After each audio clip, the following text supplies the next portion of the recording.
নমস্কার। কবি শুভদাস গুপ্তের লেখা কবিতা সার্থক জনম। যে ছেলেটা চায়ের দোকানের ইটু কাপ ধুচ্ছে রাস্তার ধারে, তাকে ডাকুন, তার কানে কানে বলুন, সুজলাং সুফলাং মালাইয়াজ শীতলং। হ্যাঁ, বেশ সুন্দর করে বলুন। যে মেয়েটা চাকরির নাম করে বনগা কিংবা চাকদা থেকে রোজ সকালের ট্রেনে সেজে গুজে শহরে আসছে, শরীর বেচে চাল ডাল নুন কিনতে, তাকে ডাকুন, তার কানে কানে সুরেলা কণ্ঠে বলুন, সার্থক জনম আমার জন্মেছে এই দেশে।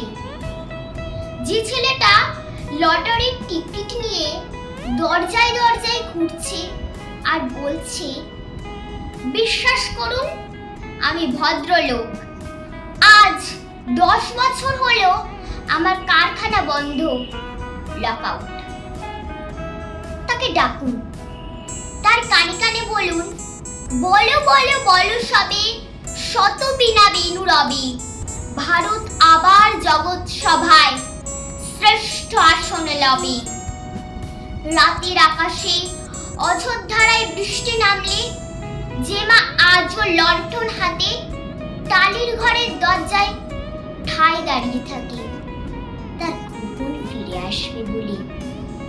যে খোকন এমনই এক উন্মত্ত বর্ষার রাতে কালো গাড়ির পুলিশ ডেকে নিয়ে গিয়েছিল, আর বরানগরের ভোরে ঘুম ভাঙা কুকুর প্রথম দেখেছিল যার গুলিবিদ্ধ রক্তাক্ত লাশ, সেই মাকে ডাকুন, তার কানে কানে বলুন, হাম বুলবুলি হে ইসকি এ গুলিস্তা হামারা, সারে জাহা হামারা।